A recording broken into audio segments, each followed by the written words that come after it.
Magandang gabi Luzon, Visayas at Mindanao. Narito na ang nagkakaisa at pinakamalawak na pagbabalita.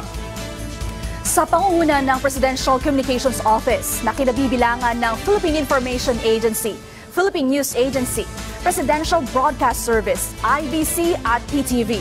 Mula sa PTV, ako po si Sheila Salaysay. Ihahatid namin ang mga komprehensibo at mahahalagang balita mula sa iba't ibang bahagi ng bansa. Mula sa PTV, ako po si Joshua Garcia. Ito ang Balitang Pambansa. Ngayong gabi sa Balitang Pambansa, Pangulong Ferdinand R. Marcos Jr. inatasan ng Social Welfare Department na tiyaking may makakain at matatanggap na tulong ang mga apektado ng Bagyong Christine, lalo na sa Bicol.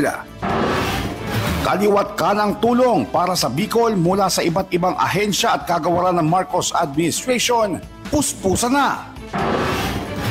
Social Welfare Department, mabilis na kumilos para maihatid ang tulong sa mga residente ng Bicol at iba pang apektado ng Bagyong Christine.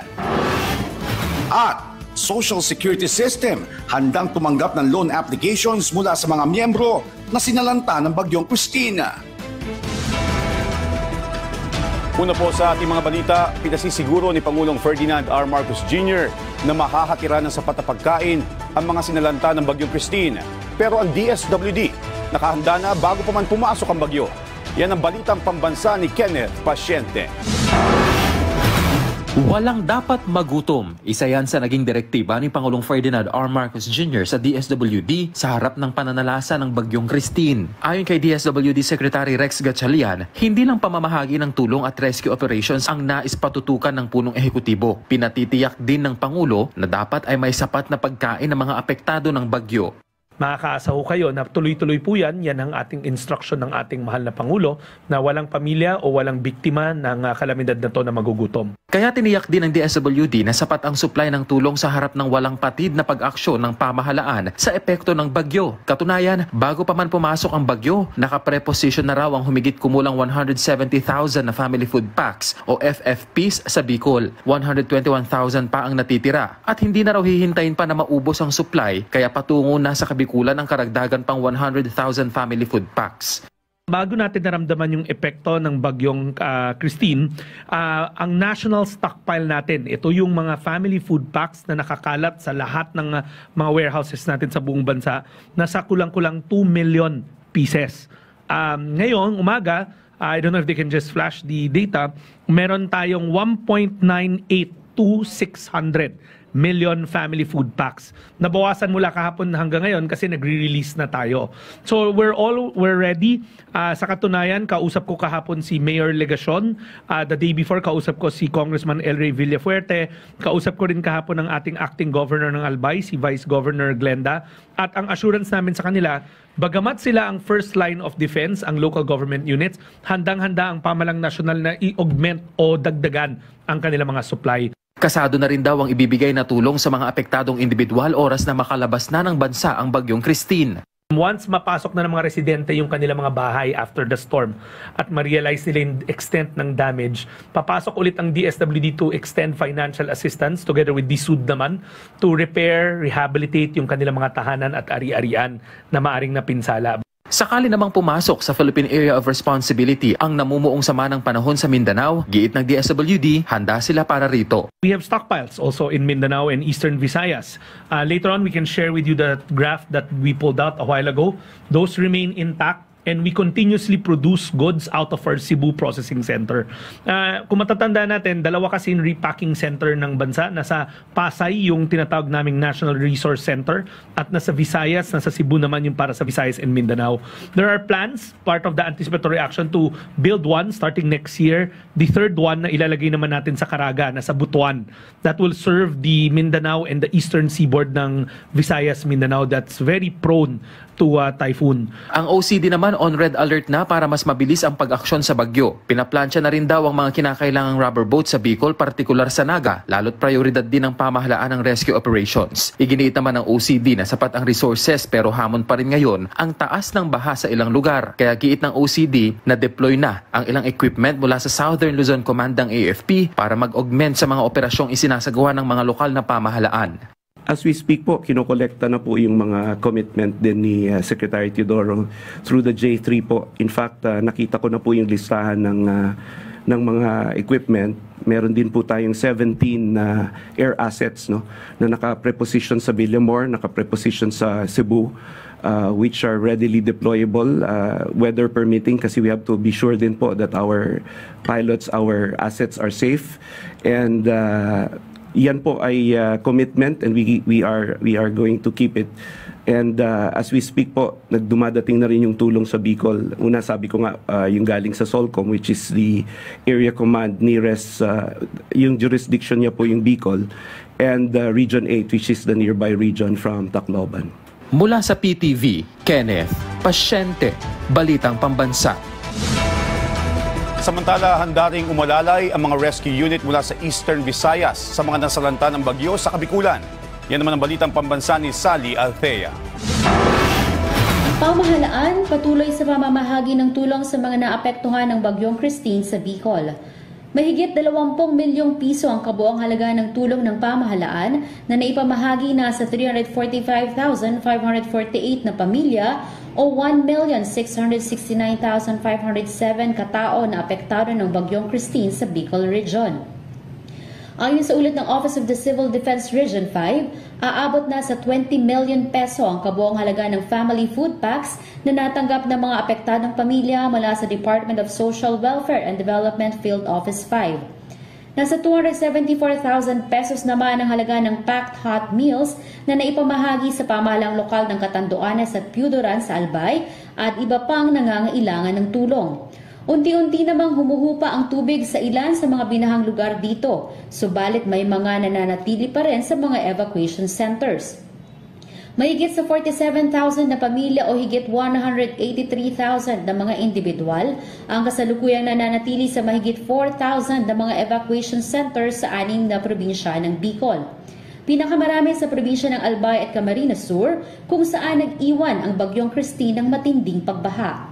Dahil din sa agarang road clearing operations ng DPWH at mga katuwang nakasapi ng Disaster Risk Reduction Management Council, kaya't naging mabilis ang pamamahagi ng ayuda. Nagpapatuloy din ang pagsasagawa ng search, rescue and retrieval operations sa lalawigan ng Camarines Sur na sa ngayon ay maraming bahagi pa rin ang lubog sa baha. Ang mga lalawigan ng Albay, Camarines Sur, Camarines Norte at Catanduanes ay deklarado nang nasa state of calamity. Mula sa Philippine Information Agency Bicol, Sally Althea para sa Balitang Pambansa.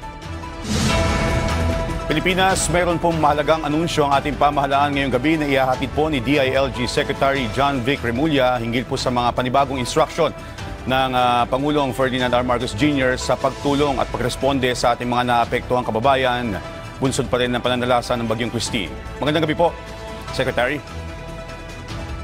Magandang gabi sa inyo lahat. Andito po ako para ibabahagi sa inyo ang mensahe ng ating Pangulo na nakadeploy na ang ating mga search and rescue teams at nasa papasok na sila ng Naga ngayon. Bagamat doon ay ang Area Field Emergency Hospital ay madideploy rin by air at malamang bukas ay darating na rin sa Naga para doon sa mga yung hindi kakayanin ng hospital ay may emergency field hospital ng ating DOH na i-deploy doon. Ang Metro Manila po ay tinamaan na, Cavite, Batangas, Laguna ay tinamaan din na masama. Inintay natin reports galing sa ibang mga lalawigan. In constant touch naman kami. Pero lahat po ng efforts ng ating gobyerno, lalong-lalo po ang DSWD at DPWH ay deployed na po ang lahat ng resources para matulungan ng lahat ng mga nasalanta. Huwag ko kayong mag-alala, the government is on top of it. Yes, Secretary, maraming salamat po. Pero may mahalaga po bang bilin si Pangulong Marcos Jr. hinggil po dito sa pagtulong natin sa ating mga kababayan na labis na naapektuhan itong Bagyong Christine? Ang bilin niya talaga ay at all means possible, get to them as quick as possible. Hinihintay lang natin na bumaba lang yung natagal lang ng konti ang papunta ron sa Naga dahil yung kalye papuntang daan Quezon ay mabagal lang biyahe. Pero doon na sila ngayon, pero maliban doon ay lahat ng efforts ng government ay at the disposal ng mga LGUs kung kailangan nila. Nabanggit nyo yung kalye, Secretary. Kumusta po yung ating coordination sa DPWH para masiguro na yung mga major thoroughfares ay madadaanan pagdating sa pag-atid ng mga relief goods? Kaya po nag-declare ng walang pasok sa lahat para wala na pong lumabas ng bahay ngayon. Ang DPWH naman po ay fully deployed, 100% na po ang kanilang deployment rate. On standby na po sila. Ang road clearing operations sila ay 24 hours. Hindi sila natigil kahit malakas ang ulan. We are waiting for the reports pero mukhang possible na ho lahat ang kali ngayon papuntang Bicol. Alright. Kumusta naman po yung coordination natin sa Department of Energy pagdating po sa supply ng kuryente? Naintindihan po natin na isa rin itong mahalagang bagay pagdating siyempre sa ospital at sa mga evacuation centers. Ang supply ng kuryente hindi naman problema. Ang problema natin, according to Secretary of Energy, ay in constant touch sa mga electric cooperatives na affected. Naka-deploy na rin ang lahat ng resources nila and we should have power back in Naga in no time. Alright, maraming salamat po sa inyong oras, DILG Secretary John Vic Remulla. Tiniyak ng Department of Social Welfare and Development o DSWD na naaabot ng tulong sa mga apektado ng Bagyong Christine. Samantala, nakikipag-ugnayan na rin ang kagawaran sa Philippine Air Force at Philippine Navy upang mabigyan ng tulong ang mga nasa Bicol Region at Cagayan Valley. Ang detalye sa Balitang Pambansa ni Noel Talakay live. Noel? Sheila, whole-of-government approach, ito ngayon ang atake ng Department of Social Welfare and Development sa pag-alalay nila doon sa mga apektado ng Bagyong Christine. Katunayan na sila ay nakipag-ugnayan na sila sa Air Force at sa Navy para maabot naman ang mga lugar na lubog pa sa baha. Nakikipag-ugnayan na ang Department of Social Welfare and Development o DSWD sa Philippine Air Force at Navy para matiyak na maaabutan ng tulong ang mga lugar na pahirapan marating dahil lubog sa baha. Ito ang sinabi ni Leo Quintilla, Special Assistant to the Secretary for Disaster Response and Management Group ng DSWD. Meron pa mga areas na Aga-Kamsur na hindi pa natin ma-reach. The same report na nakita natin this morning. But with the continuous clearing, of course, by the DPWH, hopefully, and mag-subside na po yung mga baha natin, ay ma-reach na natin yung mga areas na to. Pahirapan man sa paghahatid ng tulong sa mga apektadong lugar nang dahil sa Bagyong Christine, tiniyak naman ng kagawaran na maaabutan din ng tulong ang iba pang lugar. Pag-preposition na kasi tayo, no, nandun na sa mga warehouses, even to the last miles, yung ating mga family food packs and non-food items. The LGUs come in to pick up yung mga food packs and non-food items na yun. Batay sa tala ng DSWD, nasa mahigit 71,000 family food packs na ang naipamahagi nito. Kabilang dito ang Region 2, 5, 6, 8, Region 9, 11, Cordillera Administrative Regions at Mimaropa. Sa kabila ng malawakang pagbaha lalo na sa Bicol Region at Cagayan Valley, tiniyak ni Dumlao na walang naapektuhang mga warehouse ng DSWD kung saan naka-preposition ang kanilang mga relief goods. One of the indicators that we are carefully checking ay yung location ng mga warehouses to ensure that these are not located sa mga disaster-prone areas. That is one of the conditions now that we have set. Tiniyak din nito na sapat ang mga family food packs at budget ng DSWD para makapag-abot ng tulong pinansyal sa mga apektado ng Bagyong Christine. Sheila, sinabi rin ng DSWD na naka-full alert ang ahensya para patuloy ang kanilang pag-monitor habang nananalasa ang Bagyong Christine at agad silang mapakapag-responde doon sa maapektuhan ng bagyo. Sheila? Maraming salamat, Noel Talakay. Patuloy ang DSWD sa pamamahagi ng tulong sa mga rehiyong apektado ng Bagyong Christine at sinigurong sapat ang supply ng kanilang National Relief Operations Center. Ang detalye sa Balitang Pambansa ni Jumalyn Doctolero ng PIA-NCR. Tiniyak ng DSWD na ang kanilang National Relief Operations Center o NROC ay may sapat na family food packs para sa mga kababayan nating nasalanta ng Bagyong Christine. Higit 30,000 family food packs na ang naipadala ng kagawaran sa iba't ibang rehiyon sa Luzon na nakaranas ng epektong dulot ng malakas na pagbuhos ng ulan. Partikular na dito ang Bicol Region na nakatanggap ng 11,000 food packs kahapon, 3,900 sa Cagayan Valley Region at 1,800 naman sa Mimaropa. Sa kasalukuyan, magpapadala muli sa Bicol Region ng karagdagang 14,000 family food packs at mayroong higit 186,000 family food packs pa ang nakareserba sa NROC na handang ipadala kung sakaling kailanganin. Nauna nang ipinahayag ni DSWD Secretary Rex Gatchalian na ang stockpile ng kagawaran sa kanilang mga field offices ay sapat at kayang tugunan ang pangangailangan ng mga kababayan nating nasalanta. Ang bawat food pack ay naglalaman ng 6 na kilo ng bigas, 10 delata at 10 sachet ng kape. Ito ay magtatagal ng 2 hanggang 3 araw sa pamilyang may 5 miyembro. Ayon sa pamunuan ng DSWD, patuloy ang pagre-repack nila na may daily target na 20,000 family food packs. Sa mga nais mag-volunteer sa DSWD Repacking Center sa Pasay City, magtungo sa National Resource Operations Center Facebook page para sa karagdagang detalye. Mula sa PIA National Capital Region, Jumalin Doctolero para sa Balitang Pambansa. Sa Mimaropa, agad ring inabutan ng tulong ang mga residenteng apektado ng Bagyong Christine. Yan ang balitang pambansa ni Ace Sapit ng Philippine Information Agency, Mimaropa.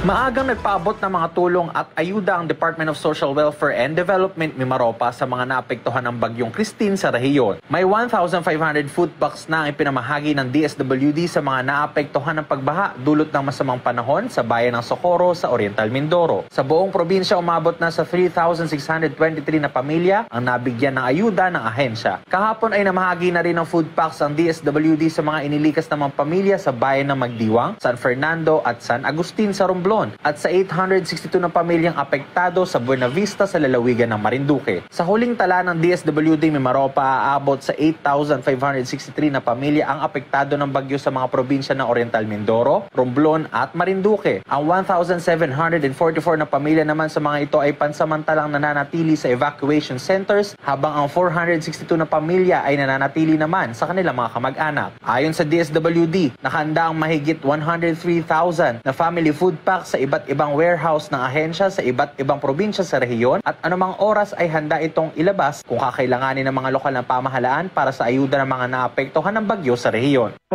Bali po, ang DSWD Mimaropa ay fully prepared na ngayong bagyo ng effects ng Tropical Storm Christine na meron po kaming standby funds na 2,600,183,000 at meron po kaming family food packs na available na 100,002 and 207 na available na family food packs na amounting po ng 90,954,009 sa na bigay na po yung meron na pong mga stocks po sa areas po natin sa Mimaropa, warehouses po natin sa iba't ibang munisipyo po natin. Samantala, iniulat ng Philippine Ports Authority na nakapagbigay na sila ng mainit na pagkain sa mga stranded na mga pasahero sa mga pantalan ng Romblon, Marinduque at Occidental Mindoro. Sa ulat ng Department of Public Works and Highways Mimaropa, lahat ng tulay at kalsada sa rehiyon ay nananatiling passable ng lahat ng uri ng mga sasakyan. Ayon sa DPWH Mimaropa, patuloy ang assessment sa mga infrastructure damages ng bagyo sa rehiyon. Mula sa PIA Mimaropa, Isapit, Balitang Pambansa. Susunod sa Balitang Pambansa, matinding pinsala iniwan ng Bagyong Christine sa Cordillera. Red alert status, nakataas pa rin. At tulong ng DSWD sa mga apektado ng Bagyong Christine nakarating na sa probinsya ng Isabela at Quirino. Lahat ng yan sa pagbabalik ng Balitang Pambansa.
Naghanda ang Department of Social Welfare and Development o DSWD Field Office 6 ng higit 146 milyong halaga ng relief goods para sa mga apektadong lalawigan sa Western Visayas. Ang detalye sa balitang pambansa ni Easter Andoza ng Philippine Information Agency, Western Visayas. Nakahanda na ang mga preposition sites sa Aklan, Antique, Capiz, Guimaras at Negros Occidental ng Department of Social Welfare and Development 6 ang mahigit sa 146.7 milyon na halaga ng goods para sa mga apektadong lugar ng Bagyong Christine. Ayon sa records ng Disaster Response Management Division ng DSWD, dito sa Western Visayas, may 114,568 na family food packs na nagkakahalaga ng sobra sa 89 million at 57 million naman na non-food items ang inihanda sa ngayon ng ahensya. As of the moment, the DSWD Field Office 6 through the Disaster Response Management Division are now proactively responding to those needs of the LGU based on the DROMIC report. And we are sufficient enough for our food packs in case of augmentation to all identified affected families. Ayon sa tala ng Regional Disaster Risk Reduction and Management Council 6, as of 12:01 ng October 24, nasa 4,602 families or 20,403 na individual na ang apektado dito sa Western Visayas at 283 na pamilya o 863 na katao ang nasa higit 25 na evacuation centers dito sa rehiyon.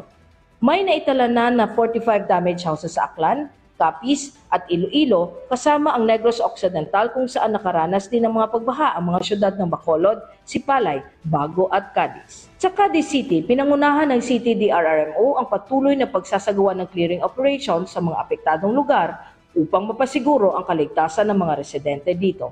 Suspendido pa rin. Matapos mag-overflow din ang isang tulay doon, matagumpay naman siyang naihatid sa ospital ng mga sumaklolo. Isa lang ang Villaray sa 24 na barangay ng Etiague na binaha dahil sa Bagyong Christine. Dumoble ang bilang ng evacuees ngayon kumpara sa pinakahuling insidente ng baha sa Etiague. Yes, 1,200 families na. So, ang individuals nun still in counting pero more or less na sa mga 5,000 plus. Nangyari ito matapos bumuhos ang malakas na ulan madaling araw kanina. Pinasok din namin ng Barangay Mabuhay. Sa 64 na barangay ng Etiague, ito ang unang binabaha. Ang mga residente magdamag ding gising, nagbabantay sa pag-apaw ng katabing Cagayan River. Ba't po yung ako lumulutang naman na yung pom niya. Ano yung lumulutang? Yan sir. Patingin niya ako. Flash flood kung ilarawan ng katabing bayan ng San Isidro ang baha ngayong araw. Bumabaw na po. Mas malalim to kanina? Yung dito po sa kalsada kagabi hanggang tuhod. Ay ganon, kagabi. Grabe no? E di pasok na pasok sa bahay. Opo. Basa ang mga gamit. Basa lahat.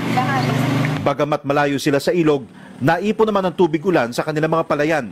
Walang malusutan ng tubig, kaya umagos lahat sa kabahayan. Ang overflow bridge naman na ito, naabutan pa naming isinasara kanina. Kanya-kanyang sikap na lang mga barangay sa pag-evacuate ng mga apektadong residente. Ngayon ay nagdagsaan, kasalukuyan pa lang na nilista sila po. Kasi hindi ko pa alam kung ilan ang total nila lahat. Kasi ang dami ng tao dito sa barangay hall na.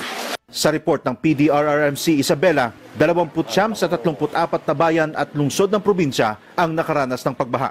Nasa 2,497 na pamilya mula sa 174 na barangay ang naapektuhan. Katumbas ito ng 8,173 na katao. Problema sa drainage at pag-apaw ng mga ilog ang dahilan umano ng pagbaha. Tumigil na ang pag-ulan sa Isabela, pero mataas pa rin ang inflow ng tubig sa Magat Dam base sa pinakahuling datos ng NIA Maris.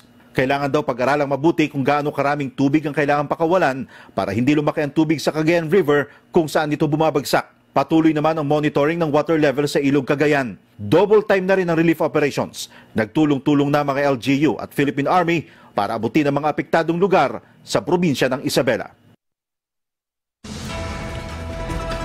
Dulot pa rin ng Bagyong Christine, malubhang na apektuhan ang ilang bahagi ng Bicol Region. Agad naman nagpadala ng composite team na responde sa lugar. Ang detalye sa balitang pambansa ni Sol Alarcon ng Philippine Information Agency.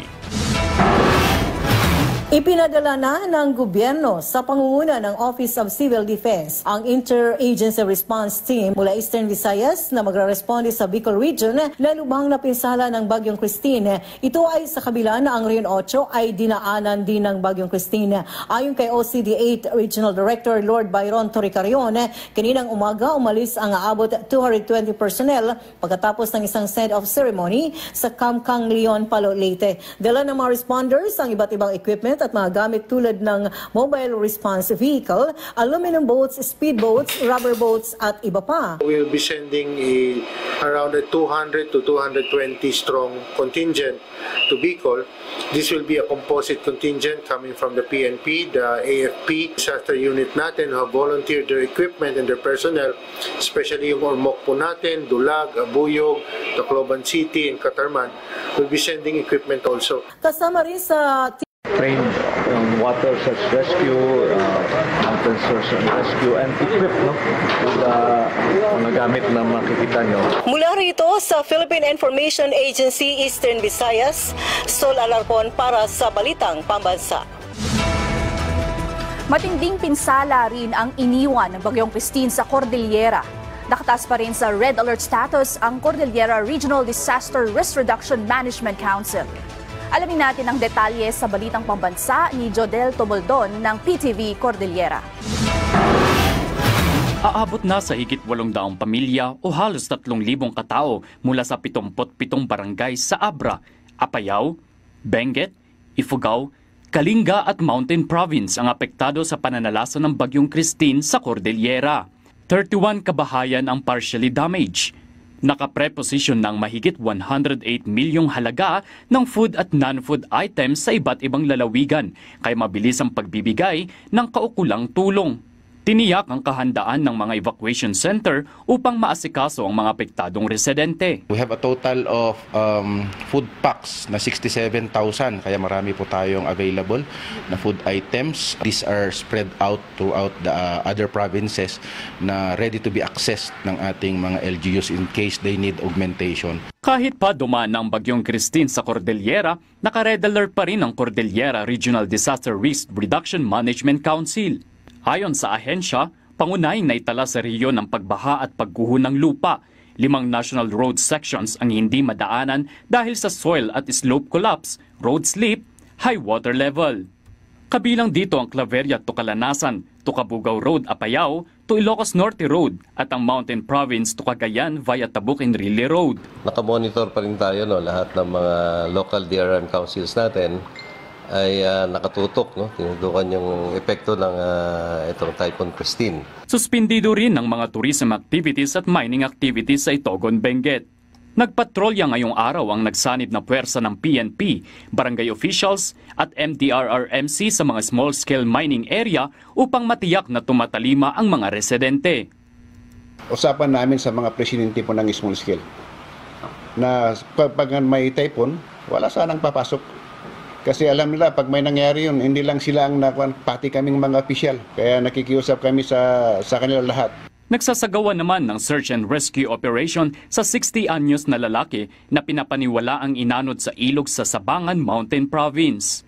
Pinuri ng RDRRMC ang kahandaan ng lokal na pamahalaan sa rehiyon sa kanilang pagresponde sa Bagyong Christine, ngunit mahigpit na paalala ang preemptive evacuation sa landslide at flood-prone areas. Mag-conduct tayo ng preemptive evacuation at yung maagang paghahanda. Dahil yung mga bagyo na ganito, yung mga calamities, hindi natin ito makokontrol. This is a natural phenomenon. Jodel Tomelden, para sa Pambansang TV sa Bagong Pilipinas. Nagpaabot na ng tulong ang DSWD sa mga apektado ng Bagyong Christine sa probinsya ng Isabela at Quirino. Ang detalye sa Balitang Pambansa ni Vivian de Guzman ng Radyo Pilipinas, Tugigaraw.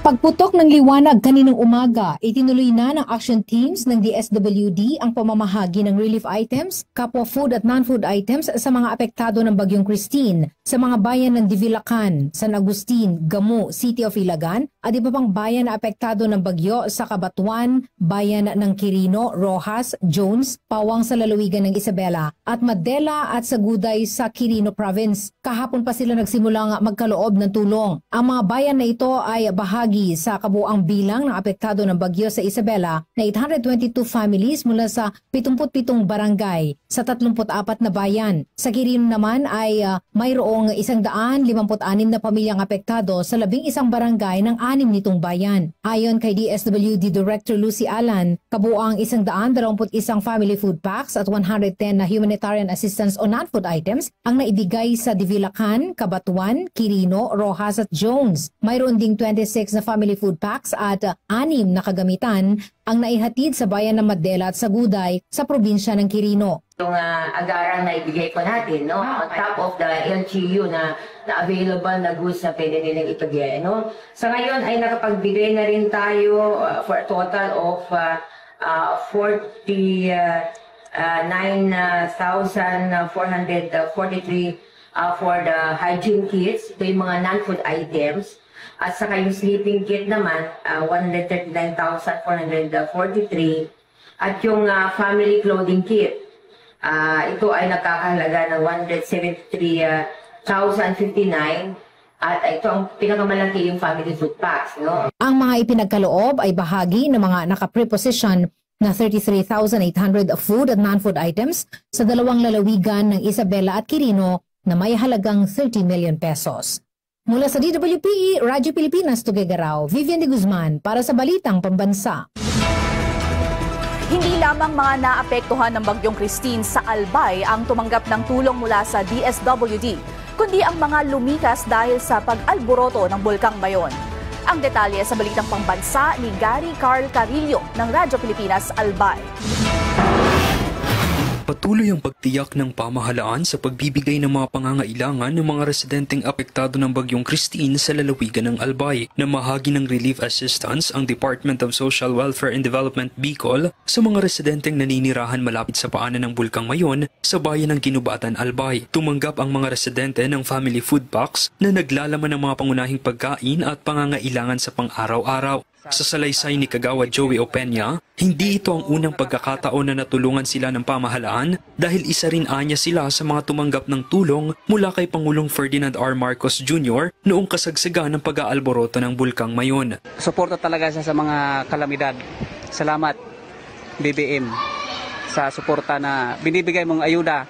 Kahit noong nakaraan na taon nung pumutok yung bulkan, hindi pinabayaan yung mga evacuate sa buong Albay.